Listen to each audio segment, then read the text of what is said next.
Okay, this video continues our exploration of what an integral is and how an integral is a sum. So we start with this graph. This is a new example. This is the graph of y equals x cubed plus 3.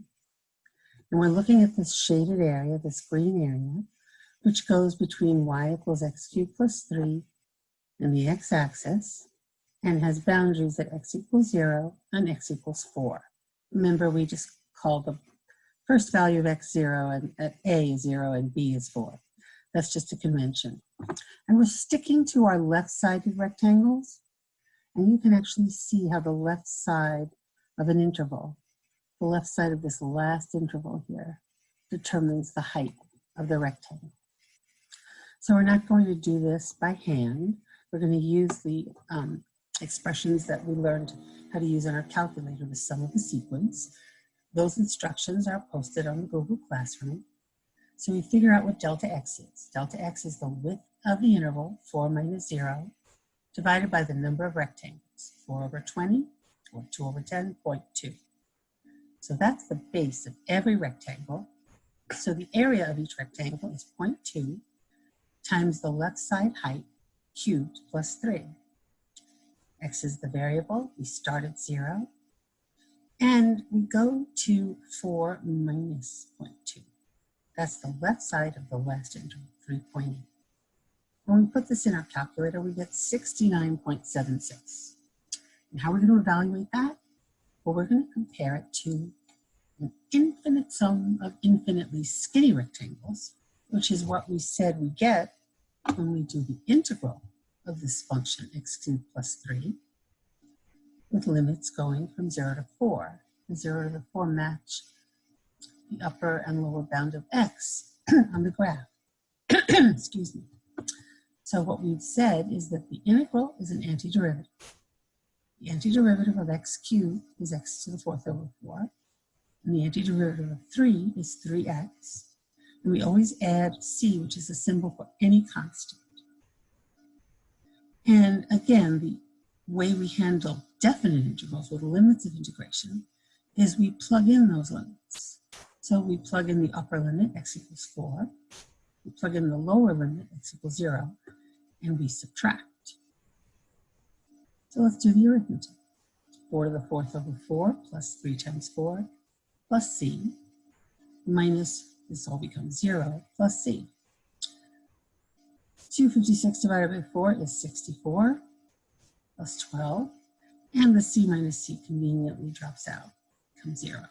So we get 76. And you might say, that's not so close to 69.76. And if 20 rectangles is supposed to be very close, well, it isn't. So maybe 20 is not enough. If this is our infinite sum, that should be our better area measure. So let's look at 100 rectangles. And all we really have to do is recalculate delta x.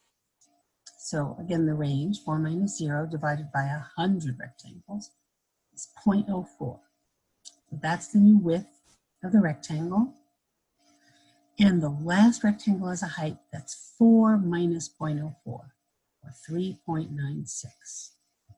Everything else is the same. When we put that in the calculator, we get 74.2674. This should be the best estimate of area. And in fact, the 100 rectangles, is close. I'm sorry, the 100 rectangles looks to me as close. You may expect it to go even closer to 76, but keep in mind the reason we need so many rectangles is the sharp change in x cubed. So if we had a proper graph with proper granularity, you would see more significant white space in my graph with the 20. We could probably go to 1,000 rectangles and get even closer. But I think what we are ready to do now is explore a question that should be emerging right about now. We got 74 by doing 100 rectangles, but our best estimate came from an integral. And how did we do the integral? We took an antiderivative. So what is this connection between integrals and antiderivatives? This is our definition of an integral. an infinite sum. Delta x is going to 0 and n is going to infinity. That tells us that it's a very good way to use this sum to measure area, but that's not how we found our integral. We need to understand this antiderivative connection. And it turns out, that this is a very important connection. This is what we call the fundamental theorem of calculus, that integrals are antiderivatives, that the definite integral of a function from a to b is the difference between the antiderivative at b and the antiderivative at a. Oops, we moved our statement of the fundamental theorem. This is how we state the relationship between capital F of x and small f. This is how we know that capital F is the antiderivative of lowercase f.